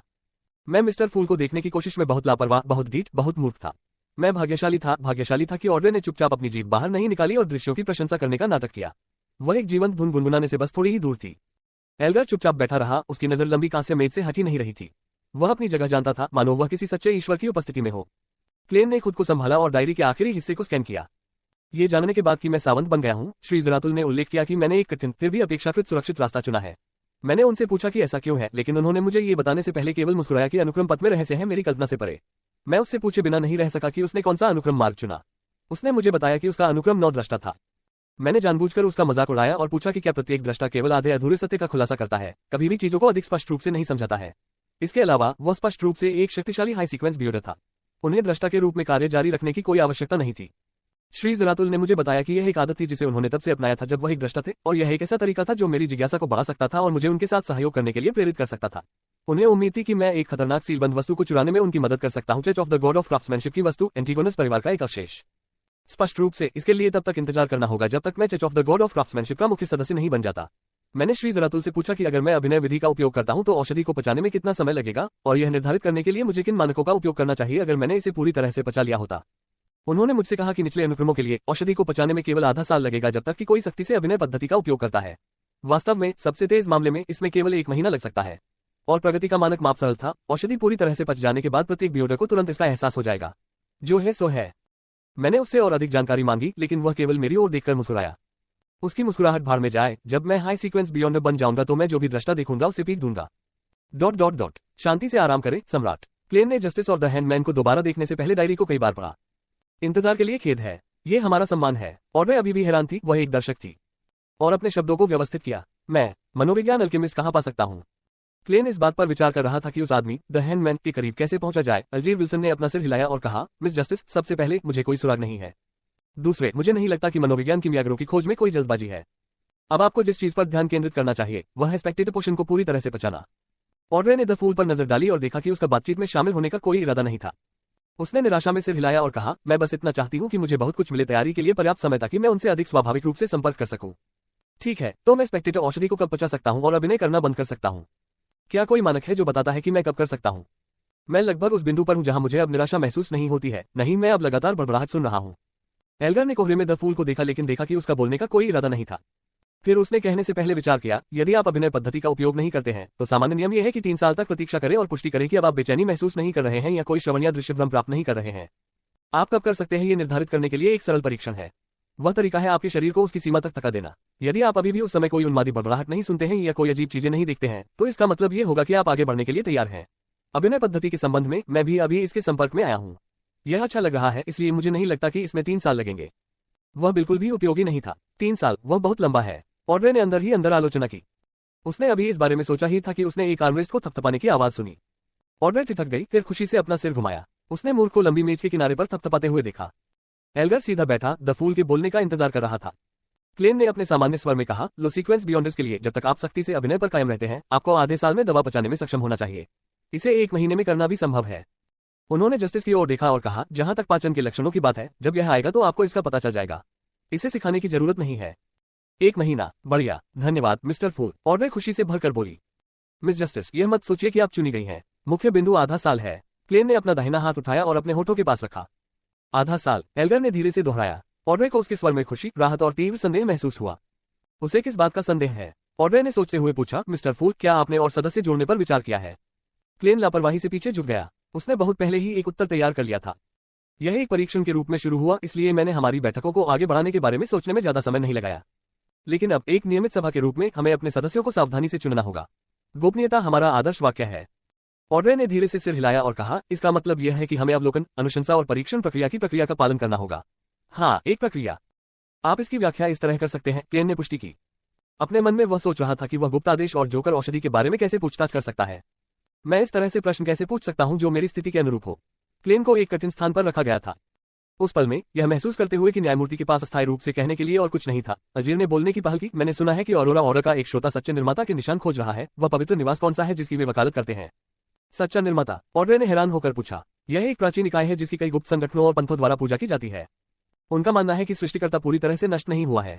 उसने जो कोड छोड़ा है वह सच्चा निर्माता है। एल्गर ने एक मोटा स्पष्टीकरण दिया। 5वें युग के बाद से सच्चा निर्माता कई रूपों में प्रकट हुआ है, जैसे द हैंड जॉइंट या द शैडो कर्टन्स के पीछे की आंख। कई लोगों का मानना है कि सम्राट रोसेले ने टैरो कार्ड बनाते समय सच्चे निर्माता की कल्पना का संदर्भ दिया था, इसलिए द हैंडमैन का कार्ड मौजूद है। इस बिंदु पर उसने क्लेन की ओर देखा और कहा, मिस्टर मूर्ख, मैंने जो कहा उसमें कुछ भी नहीं है, ठीक है? क्या वह सच्चे सृष्टिकर्ता के बारे में मेरे विचार जानने की कोशिश कर रहा है? क्लेन ने क्रूज पर पड़े उस खूनी आदमी के बारे में सोचा जिसे कैप्टन ने हानास विंसेंट के सपने में देखा था और उसे तुरंत एक विचार आया। क्या फांसी और छाया दोनों ही बुरे अर्थ नहीं दर्शाते? इसलिए उन्होंने हंसते हुए कहा, मैं उन्हें पतित सृष्टिकर्ता कहने को अधिक इच्छुक हूं। नाम, रहस्यों का स्वामी लेखक कटलफिश जिसे गोताखोरी पसंद है। जोड़ बंद करे reset, the fallen creator, fallen. Elgar ने द फूल के शब्दों पर चिंतन किया और गहरी सोच में पड़ गया। हालांकि अजीरिया को जिस चीज ने सबसे अधिक प्रभावित किया वह द फूल का सहज, स्वाभाविक और बेपरवाह रवैया था। उसने ऐसा व्यवहार किया मानो वे बराबर हो। यदि उसने उनके पिछले अनुष्ठान का अनुभव नहीं किया होता तो एल्गर ने सोचा होगा कि मूर्ख केवल झांसा दे रहा था और उसे और जस्टिस को डराने के लिए खुद को तैयार कर रहा था। लेकिन अब उनकी राय थी कि भले ही द फूल सच्चे निर्माता से कमतर था, वह कम से कम उस स्तर के करीब था। ये खतरनाक है, ये भी एक अवसर है। एल्गर धीरे से बुदबुदाया। फिर उन्होंने मुस्कुराते हुए कहा, मिस्टर फूल, आपका वर्णन वास्तव में अधिक उपयुक्त है। हमारी टिप्पणियों के अनुसार परे के लोग जो सच्चे निर्माता, नहीं गिरे हुए निर्माता में विश्वास करते थे, उनके नियंत्रण खोने की अधिक संभावना है। उनमें से बाकी अधिकतर मनोरोगी हैं। ये कुछ ऐसा है जिसका नाइटहॉक्स की बुद्धिमत्ता ने भी उल्लेख किया है। और तथाकथित मनोरोगियों ने अपना विवेक नहीं खोया, इसके बजाय उनकी विचारधाराएं विकृत हो गईं। क्लेन ने अपना आसन बनाए रखा लेकिन बातचीत जारी नहीं रखी। वह अभी भी इस बात पर विचार कर रहा था कि सीक्रेट ऑर्डर और क्लाउन पोशन के बारे में कैसे पूछताछ की जाए, लेकिन वह सवालों को उस तरीके से पूछने का तरीका नहीं समझ सका जो उसके व्यक्तित्व के अनुकूल हो।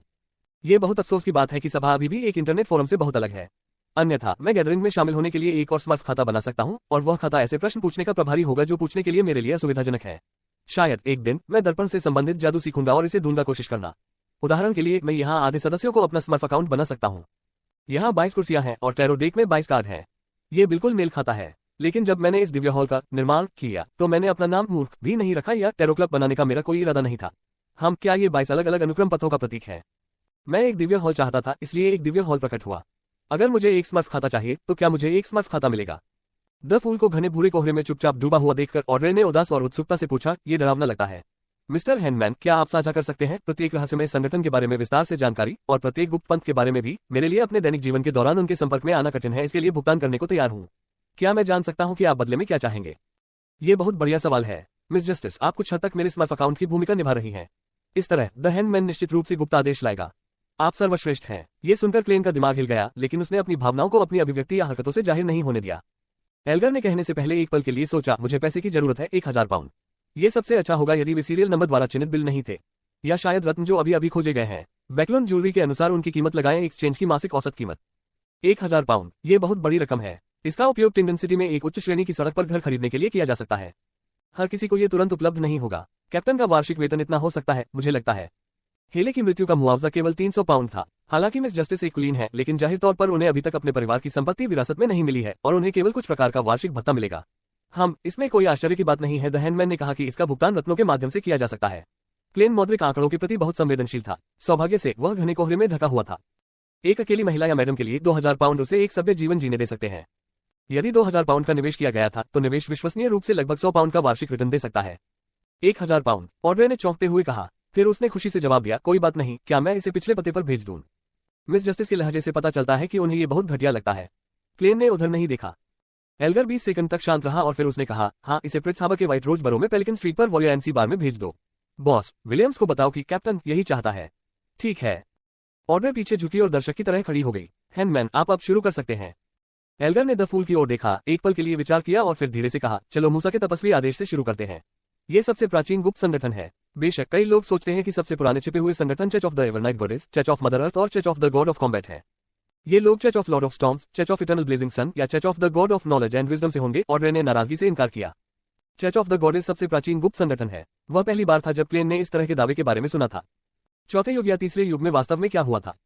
एल्गर ने मुस्कुराते हुए कहा, सच्चाई प्राचीन इतिहास में दफन है। केवल एक चीज निश्चित है, किसी ने कभी नहीं कहा कि church of lord of storms, church of eternal blazing sun या church of the god of knowledge and wisdom एक समय छुपे हुए संगठन थे। ठीक है, आइए कुछ समय बचाएं और मुख्य विषय पर वापस आएं। मूसा तपस्वी आदेश की स्थापना सबसे पहले कुछ मनुष्यों द्वारा की गई थी जिन्होंने ईशनिंदा स्लेट पढ़ी थी। वे एक गैर मानरूपी देवता में विश्वास करते थे जिसे द हिडन सेज कहा जाता था। वर्णन एक भगवान का है, लेकिन यह एक विचारधारा, एक प्राकृतिक कानून से अधिक है। उदाहरण के लिए सभी वस्तुएं संख्यात्मक हैं। छिपा हुआ ऋषि आत्मा अंकशास्त्र का एक अवतार है, या कि ज्ञान सर्वोच्च है और छिपा हुआ ऋषि है ज्ञान ही। इसलिए मूल मूसा तपस्वी आदेश एक बहुत ही सम्मानजनक संगठन था और इसने अन्य प्रमुख चर्चों के साथ अच्छे संबंध बनाए रखे।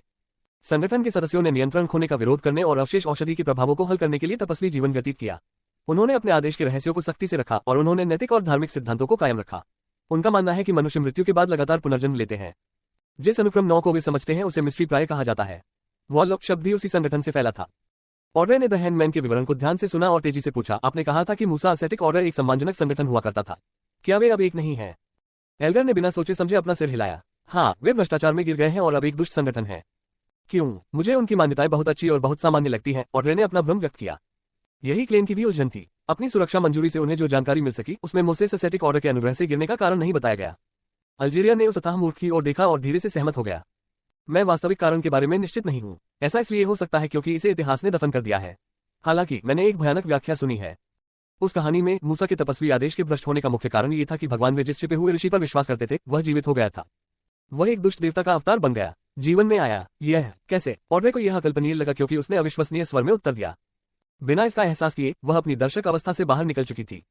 यह एक डरावनी कहानी की तरह है, लेकिन भूत भी एक देवता है। क्लेन का दिल भी भावनाओं की लहर से हिल उठा। मुझे खेद है, इसका उत्तर कोई नहीं जानता। एल्गर मूल रूप से लापरवाही से कहना चाहता था, शायद मिस्टर फूल को पता होगा, लेकिन उसने आग्रह को रोक लिया। वह पहले ही एक बार खतरे की सीमा पर लड़खड़ा चुका था। द बुक ऑफ स्टॉर्म्स 5:7 में एक कहावत थी जो अल्जीर को स्पष्ट रूप से याद थी, जो थी, भगवान की परीक्षा मत करो। ऑड्रे ने खुद को शांत किया और अधिक उत्तरों के लिए दबाव नहीं डाला। उसने उसे जारी रखने का इशारा किया। क्लेन ने अपनी बैठने की मुद्रा और अपनी चुप्पी बनाए रखी। द हैंडमैन के विवरण को अपनी समझ से मान्य किया। आखिरकार उन्हें एहसास हुआ कि 4 बिंदु थे जिन पर उन्हें ध्यान देने की जरूरत थी। सबसे पहले, चौथे युग में डेमोनेस संप्रदाय को डेमोनेस परिवार के रूप में भी जाना जाता था। उस समय उनके बहुत कम सदस्य थे और उनकी मान्यताएं उनके वंशों के माध्यम से प्रसारित होती थीं। साथ ही वे अपने बच्चों के पिताओं को मार डालेंगे और बच्चों को छोड़ देंगे। अतः सभी सदस्य महिलाएं थीं। बेशक ये सब अल्जीरिया के विवरण से था और इस समय इसे सत्यापित करने का कोई तरीका नहीं था। दूसरा, न्यूमिनस एपिस्कोपिस जो मृत्यु में विश्वास करता था और रोज स्कूल ऑफ थॉट जो खूनी बलि पूजा समारोहों को पसंद करता था, दोनों की उत्पत्ति दक्षिणी महाद्वीप में हुई थी। औपनिवेशिक युग आने के बाद 7 चर्चों के हमलों के कारण वे लगभग गायब हो गए, लेकिन इस तरह वे उत्तरी महाद्वीप में फैलने लगे। तीसरा, वर्तमान मनोविज्ञान किमियागर पहले के मूसा तपस्वी आदेश के समान थे। वे एक गैर मानवरूपी अस्तित्व में विश्वास करते थे और मानते थे कि मानव आत्मा सब कुछ बदल सकती है। चौथा, गुप्त आदेश में अन्य सभी छिपे हुए संगठनों की तुलना में गतिविधि का स्तर सबसे कम था। इस प्रकार वे सबसे अज्ञात थे। हर बार जब वे प्रकट होते हैं ऐसा प्रतीत होता है कि वे किसी चीज के पीछे हैं या किसी चीज की तलाश कर रहे हैं। वे क्या खोज रहे हैं या क्या खोज रहे हैं? क्लेन को अचानक वह डायरी याद आ गई जो उसने पहले पढ़ी थी। गुप्त आदेश के नेता जरातुल ने रोजेल के साथ सहयोग किया था। उसका लक्ष्य एंटीगोनस परिवार द्वारा छोड़ी गई किसी चीज को प्राप्त करना था। उस समय उनकी उपस्थिति खोई हुई नोटबुक एंटीगोनस परिवार नोटबुक की तलाश में थी। क्लेन ने अपनी आंखें थोड़ी सी सिकोड़ ली और महसूस किया कि उसे स्पष्ट रूप से गुप्त आदेश के कार्यों का मुख्य कारण मिल गया है। वे उन चीजों के पीछे हैं जिन्हें एंटीगोनस परिवार पीछे छोड़ गया था। जैसे ही उसके विचार एक के बाद एक प्रकट हुए, क्लेन ने टेबल के किनारे को थपथपाने की अपनी इच्छा को दबा दिया। ओह, वे एंटीगोनस परिवार द्वारा छोड़े गए अवशेषों की तलाश कर रहे थे। तो क्या मुझे गुप्त आदेश से क्लाउन पोर्शन फॉर्मूला प्राप्त करने के लिए इन क्षेत्रों पर अपना ध्यान केंद्रित करना चाहिए? आगे की जानकारी के आदान प्रदान के बाद क्लेन ने सभा की समाप्ति की घोषणा की। तुम्हारी इच्छा से। ऑड्रे और एल्गर एक साथ खड़े हुए। कनेक्शन काटकर उसने देखा कि उनकी दोनों आकृतियां बिखर गईं और गायब हो गईं। क्लेन ने अपने ग्लेबिला को रगड़ा और अपने दिमाग से एक स्मर्फ खाता बनाने का प्रयास किया। जैसा कि उसने सोचा था, लंबी कांसे मेज के सबसे दूर के छोर पर एक आकृति दिखाई दी। वह आकृति काले रंग का टैक्सीडो, रेशम की टोपी और फीकी अभिव्यक्ति पहने हुए थी। उसकी हरकतें अनाड़ी और अस्पष्ट थीं। भले ही वह भूरे कोहरे में घिरा हुआ था, ये स्पष्ट था कि उसके साथ कुछ गलत था। ऐसा नहीं होगा। क्लेन ने आहें भरने और स्मर्फ खाता बनाने के विचार को खारिज करने से पहले कुछ और बार प्रयोग किया। उन्होंने अन्य चीजें भी करने का प्रयास किया। वह लंबी कांसे मेज पर सम्मान की सीट पर भूरे कोहरे के ऊपर बैठा रहा। उसने ऑड्रे ने जो कहा था उस पर विचार किया और उसने उत्सुकता से भ्रामक लाल सितारों पर अपनी निगाहें डाली। एक पल की चुप्पी के बाद क्लेन ने उन सितारों के साथ संपर्क स्थापित करने के बजाय प्रतिक्रिया के रूप में प्रार्थना करना शुरू कर दिया। शांति और मौन के बीच उसे आसपास के 10 से अधिक लाल सितारों से कोई प्रतिक्रिया नहीं मिली। प्रतिक्रिया प्राप्त करने के लिए मुझे उत्तर देने से पहले किसी को धूसर कोहरे से ऊपर खींचने की आवश्यकता है। क्लेन ने कुछ हद तक निराश महसूस करते हुए सोचते हुए सिर हिलाया। वह किसी और की इच्छा का उल्लंघन नहीं करना चाहता था और उन्हें जबरदस्ती इस रहस्यमय स्थान में खींचना नहीं चाहता था। क्लेन बस जाने के लिए तैयार हो रहा था, लेकिन उसने आदतन पास के एक भ्रामक लाल तारे को छू लिया। तभी उसे अचानक महसूस हुआ कि गहरे लाल तारे के अंदर एक फीकी और महत्वहीन प्रार्थना।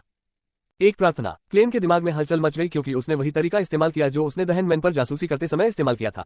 उन्होंने अपनी आध्यात्मिकता को बाहर की ओर फैलने और लाल बूंद को छूने की अनुमति दी।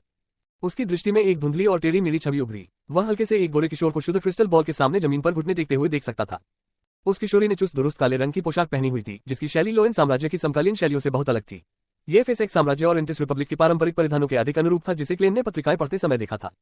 किशोरी के आसपास का क्षेत्र अंधेरा था और पुराना फर्नीचर था। समय समय पर कमरे में रोशनी की जाती थी, लेकिन क्लेन तेज गड़गड़ाहट या बारिश की थपकी नहीं सुन पाता था।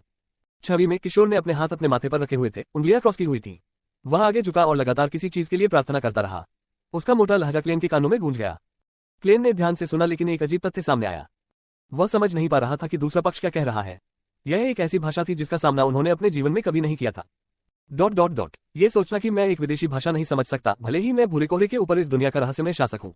क्लेन ने आत्मनिंदा भरी हंसी उड़ाई। उसने गुस्से में एक बार फिर से अधिक ध्यान से सुनने की कोशिश की, जब उसे पृथ्वी पर अंग्रेजी सुनने की समझ की परीक्षा देनी पड़ी थी। जब वह प्रार्थनाएं सुन रहा था तो उसे धीरे धीरे कुछ पता चला। हालांकि उसने वह भाषा कभी नहीं सीखी थी जो वह युवक बोल रहा था, उसने पाया कि इसमें प्राचीन फेसेक की समानताएं थीं। पिता, माता, ये संभवतः उन दो शब्दों के अर्थ हैं, है ना? ये काफी हद तक प्राचीन फेसेक के समान है, लेकिन इसके मतभेदों के बिना नहीं। क्लेन ने अपनी भौहें सिकोड़ ली और गहरे विचार में डूब गया। प्राचीन फेसेक चौथे युग में एक आम भाषा थी। यह इस युग की सभी समकालीन भाषाओं की मूल भाषा भी है। इसके अलावा यह अभी भी विकसित हो रहा है। मैं अभी इसकी पुष्टि नहीं कर सकता। उन्होंने इसे बार बार सुना, जिससे इस भाषा के लोएन फेसेक या इंटिस जैसी आधुनिक भाषा होने की संभावना खत्म हो गई। क्या ये प्राचीन फेसेक की बोली हो सकती है, एंटीगोनस परिवार की डायरी में प्रयुक्त भाषा की तरह? क्लेन ने कांसे मेज के किनारे पर अपनी उंगली थपथपाई और अनजाने में सिर हिलाया। एक और संभावना थी। प्राचीन फेसेक शून्य से अस्तित्व में नहीं आया, ये दिग्गजों की भाषा जोतुन का विकास था। उत्तर में फेसेक साम्राज्य ने हमेशा दावा किया है कि उसके लोगों के पास दिग्गजों का वंश है। शायद ये प्राचीन जोतुन है। इस बिंदु पर क्लेन, जिसके पास ज्ञान की कमी थी, केवल रुक सकता था। उन्होंने उस दृश्य को देखे या सुने बिना ही अपनी आध्यात्मिकता को वापस ले लिया। प्रार्थना कर रहे किशोर को तुरंत कोहरे के ऊपर खींचने का उसका कोई इरादा नहीं था। वह पहले ये जानना चाहता था कि वह युवक किस बारे में बात कर रहा है। निस्संदेह इससे पहले उसे बार बार उसका निरीक्षण करना पड़ता था और बुनियादी परीक्षण करने पड़ते थे।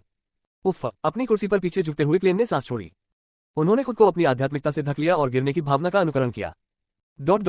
रोसेले की डायरी को संशोधित करने के बाद क्लेन अपने औपचारिक परिधान में बदल गया और डिविनेशन क्लब के लिए निकल गया। अपने वेतन में वृद्धि के बावजूद उन्होंने सार्वजनिक परिवहन का सहारा लिया, लेकिन श्रीमती वेंडी के व्यवसाय का समर्थन करने के लिए उन्होंने फिजूल खर्ची की। दोपहर की गर्मी से निपटने के लिए उन्होंने मीठी आइस चाय पर 1.5 पेंस खर्च किए। जब वह होप स्ट्रीट पर पहुंचा तो क्लेन ने खाली कप कूड़ेदान में फेंक दिया और दूसरी मंजिल तक चला गया। इमारत में प्रवेश करने से पहले उन्होंने अपने ग्लेबेला को दबाया और अपनी स्पिरिट विजन को सक्रिय किया। क्लेन हॉल में प्रवेश कर रहा था, तभी उसे हल्का, लंबे समय तक रहने वाला दुख महसूस हुआ। सुंदर रिसेप्शनिस्ट एंजेलिका वहां बैठी थी, उसकी हल्की लाल आंखें फोक्सहीन लग रही थी। दुख समय के साथ बीत जाएगा, क्लेन ने एंजेलिका की ओर चलते हुए सौम्य और दृढ़ स्वर में कहा। एंजेलिका ने अचानक ऊपर देखा और स्पष्ट रूप से भ्रमित होकर बुदबुदाया, मिस्टर मोरेटी। वह तुरंत होश में आए और परेशान होकर पूछा, वाह, आप मिस्टर विंसेंट के बारे में पहले से ही जानते हैं? ओह ठीक है, मैं भूल गया था कि आप एक असाधारण भविष्यवक्ता। क्लेन ने उचित रूप से आह भरी। मैं केवल एक बहुत ही मोटे तौर पर अनुमान लगाने में कामयाब रहा कि क्या हुआ। मिस्टर विंसेंट के साथ वास्तव में क्या हुआ था? बॉस ने हमें बताया कि मिस्टर विंसेंट को दिल का दौरा पड़ा था, वह नींद में ही शांति से इस दुनिया से चला गया। एंजेलिका ने रोते हुए कहा, वह बहुत मिलनसार, इतना विनम्र, एक सच्चा सज्जन व्यक्ति था। वह हमारे कई सदस्यों के आध्यात्मिक गुरु थे। वह अभी भी बहुत छोटा था। मुझे इस दुखद विषय को उठाने के लिए खेद है। क्लेन ने उसे और सांत्वना नहीं दी। वह धीरे धीरे बैठक कक्ष की ओर चला गया। एंजेलिका ने एक रुमाल निकाला और अपनी आंखें पोंछी और नाक। उसने फिर क्लेन की पीठ की ओर देखा और जोर से पूछा, मिस्टर मोरेटी, आप क्या पीना पसंद करेगी? काली चाय। क्लेन ने कॉफी की तुलना में काली चाय पसंद की, भले ही उसे काली चाय औसत लगी।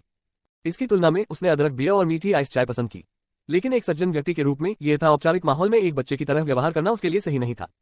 चूंकि वह सोमवार था, बैठक कक्ष में केवल 5 या 6 सदस्य थे। अपनी स्पिरिट विजन का उपयोग करते हुए क्लेन ने देखा कि उनमें से प्रत्येक की भावनाओं के अलग अलग रंग थे। कुछ दुखी थे, कुछ अधिक नीरस, कुछ अपेक्षाकृत अप्रभावित। वे सभी सामान्य थे। सामान्य प्रतिक्रियाएं। उसने अपना बेत उठाया और कमरे में एक जगह पाई। वह अपनी स्पिरिट विजन को निष्क्रिय करने ही वाला था कि तभी उसने एंजेलिका को अंदर आते और उसकी ओर आते देखा। खूबसूरत महिला ने शांत स्वर में कहा, मिस्टर मोरेटी, एक ग्राहक आपको ढूंढ रहा है। खैर, ये पिछली बार का व्यक्ति है। तुम्हें अब भी वह याद है? क्लेन ने मुस्कुराते हुए पूछा। मुझे आश्चर्य है कि क्या उसने मेरे निर्देशानुसार जादुई दवा खरीदी। मुझे आश्चर्य है कि क्या उसे अभी भी सर्जरी की आवश्यकता है। एंजेलिका ने अपना मुंह ढक लिया और कहा, वह एकमात्र व्यक्ति था जो क्लब में पूरी दोपहर इंतजार करने को तैयार था अटकल के लिए। क्लेन ने अपनी छड़ी पकड़ ली और खड़ा हो गया। वह बिना कुछ कहे बाहर चला गया। रिसेप्शन क्षेत्र में उसे वह व्यक्ति मिला जिसने पिछले दिन उसकी सेवाएं मांगी थी। उन्होंने ये भी देखा कि उनके जिगर के पास की आभा ने अपना सामान्य रंग पुनः प्राप्त कर लिया है। उनके समग्र स्वास्थ्य में भी सुधार हुआ था। बधाई हो, स्वस्थ होने का एहसास वाकई अद्भुत है। हाथ बढ़ाते हुए क्लेन मुस्कुराया। बोगा पहले तो अचंभित रह गया, फिर उसने तुरंत दोनों हाथ आगे बढ़ा दिए। उसने क्लेन की दाहिनी हथेली कसकर पकड़ ली। मिस्टर मोरेटी, आप सचमुच मेरी हालत देख सकते हैं। हाँ, मैं पूरी तरह ठीक हो गया हूँ। डॉक्टरों ने मुझसे बार बार सवाल पूछे, मुझ पर बार बार परीक्षण किए, लेकिन उन्हें विश्वास नहीं हो रहा था कि मैं इस तरह से ठीक हो गया। बोगा का उत्साहपूर्ण वर्णन सुनने के बाद क्लेन ने शांति से एक बात की पुष्टि की, लॉसन के फोक हर्ब स्टोर में औषधालय निश्चित रूप से एक था बियॉन्डर। उसने देखा था कि उस आदमी की जिगर की बीमारी कितनी गंभीर थी। कुछ ही दिनों में उसे पूरी तरह से ठीक करना जड़ी बूटियों और चिकित्सा क्षमता से परे था। ग्लेसिस के साथ हुई घटना का एकमात्र संभावित स्पष्टीकरण था। इसका केवल एक ही उत्तर हो सकता है। मुझे भगवान के सामने पश्चाताप करना होगा, ये सोचने के लिए कि मैं आप पर संदेह करूंगा। उस चमत्कारी डॉक्टर पर संदेह करो। बोगा ने क्लेन का हाथ छोड़ने से इनकार कर दिया। उसने अपनी शर्म और कृतज्ञता के बारे में जारी रखा। वे 10 पाउंड वास्तव में अच्छी तरह से खर्च किए गए पैसे थे। इसने मेरा जीवन वापस खरीद लिया। क्या 10 पाउंड? आपने चमत्कारी दवा पर 10 पाउंड खर्च किए और आपने मुझे मेरी भविष्यवाणी के लिए केवल 8 पेंस दिए। सिर्फ 8 पेंस। 8 पेंस। क्लेन इसके बारे में सुनकर ही वह चकित रह गया। इस समय बोगा ने मुस्कुराते हुए एक कदम पीछे हटते हुए श्रद्धापूर्वक सिर झुकाया और कहा, मैं आज यहाँ अपना आभार व्यक्त करने के लिए आया हूँ। धन्यवाद मास्टर मोरेटी, आपने मुझे रास्ता दिखाया और मेरी जान बचाई। यह आपके द्वारा किसी दिव्य चीज के लिए भुगतान करने का परिणाम था। आपको किसी को धन्यवाद देने की आवश्यकता नहीं है। क्लेन ने अपना सिर थोड़ा ऊपर उठाया और दीवार और छत के बीच के विभाजन को देखा। उनके उत्तर ने पूरी तरह से एक धोखेबाज के भाव को व्यक्त किया।